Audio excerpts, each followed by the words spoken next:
Hello friends, Radhe Radhe, जय श्री कृष्णा। आप सबको मेरा प्यार भरा नमस्कार।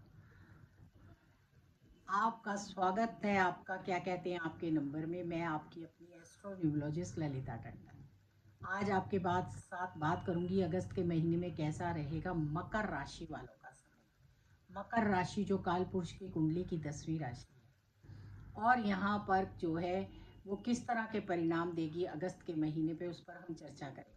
तो उससे पहले आप सब मेरा YouTube channel astrologer Lalita Tandon like कीजिए, सब्सक्राइब कीजिए और बेल आइकॉन को ज़रूर दबाइए।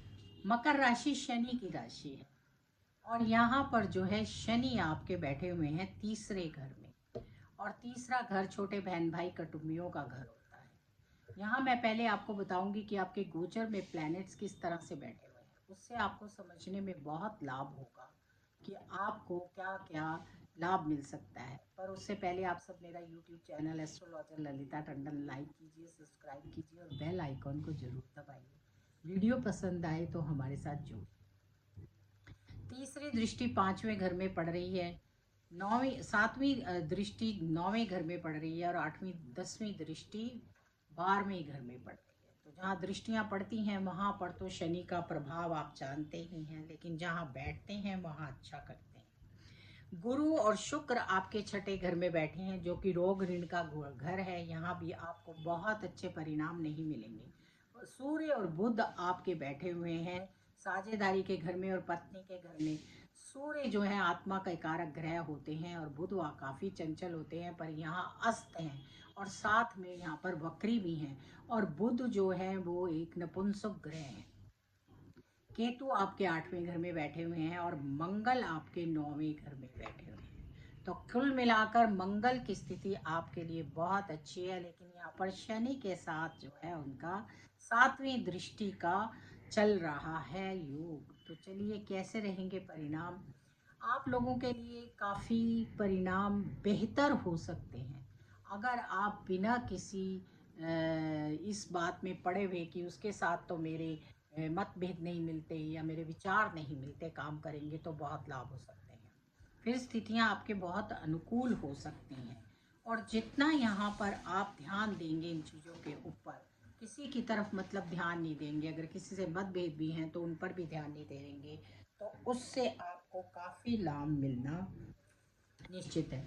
क्योंकि कई बार क्या होता है कि हमारे मतभेद उत्पन्न हो जाते हैं मान सम्मान की वजह से, कि वो तो हमें मान सम्मान नहीं दे रहा है और वो हमारी बात नहीं सुन रहा है, तो उस वजह से हम काफ़ी सारी स्थितियां खराब कर लेते हैं। लेकिन आपने ध्यान नहीं देना है, आपको कोई कुछ दे ना दे, आप अपनी मस्ती में मगन अपने कार्य करते चली जाइए। उससे आपको ना केवल लाभ मिलेंगे, सफलताएं मिलेंगी, बल्कि आप अपने प्रतिद्वंदियों पर भी विजय हासिल करेंगे। तो ये महीना वैसे कुल मिलाकर बहुत अच्छा है, लेकिन अगर किसी तरह की कठिनाई भी आ रही है तो किसी दूसरे को ब्लेम करने की बजाय खुद मेहनत कीजिए। उससे ना केवल आपके परिणाम अच्छे आएंगे बल्कि आप आगे बढ़ेंगे और आपकी स्थितियां आपके अनुकूल होती हुई चली जाएंगी। यहाँ पर आप अगर इन चीज़ों पर ध्यान नहीं देंगे, अब कई बार क्या होता है कि कोई हमें पूछता नहीं है, हम कहीं गए हैं तो कोई, ये देवताओं में भी प्रॉब्लम होती थी। आप बहुत सारी स्टोरीज सुनते हैं कि देवगुरु बृहस्पति आए और इंद्र उठे नहीं और वो रूठ कर चले, है ना, और फिर परेशानियां खड़ी हो जाती थी, उसका लाभ दैत्य उठाते थे। तो वही स्थिति है। अगर आपकी किसी जाने अनजाने में किसी ने अनदेखा भी कर दिया है तो आप उस पर ध्यान ना दीजिए। मान सम्मान मिले चाहे ना मिले, अपने कामों पर ध्यान दीजिए, तो उससे आपको लाभ मिलेगा और आपकी अपॉर्चुनिटीज़ का कोई दूसरा फ़ायदा नहीं उठा पाएगा। कई बार हम अपनी इन छोटी छोटी गलतियों से अपनी अपॉर्चुनिटीज़ खो देते हैं। मंगल बहुत अच्छे घर में आपके, बहुत अच्छे आपको यहाँ पर परिणाम मिलेंगे और सफलताएं मिलेंगी। व्यापार में भी आप अच्छा करेंगे। हाँ, घर परिवार में आपके पहले ही का मतभेद हो सकते हैं क्योंकि सूर्य और बुध आपके 7वें घर में बैठे हुए हैं और कोई बहुत अच्छी स्थितियों में नहीं बैठे हुए हैं।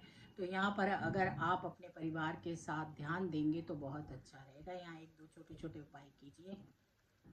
अपने परिवार के साथ बैठकर समय व्यतीत कीजिए और दूसरा पत्नी के साथ बैठकर छोटी इलायची की चाय पीजिए। शंकर भगवान पर काले तिल डालकर जल चढ़ाइए, तो आपके लिए बहुत अच्छे परिणाम आएंगे। मंगलवार को हनुमान मंदिर में जाके हनुमान जी का बजरंग बाण का पाठ कीजिए और हनुमान जी पर बूंदी का प्रसाद चढ़ाइए। ये सब चीज़ों से आपको काफ़ी लाभ मिलेगा। दान भी कीजिए, दान करने से भी आपको काफ़ी लाभ होगा। किसी गरीब की मदद कीजिए, किसी गरीब कन्या की मदद कीजिए। राधे राधे।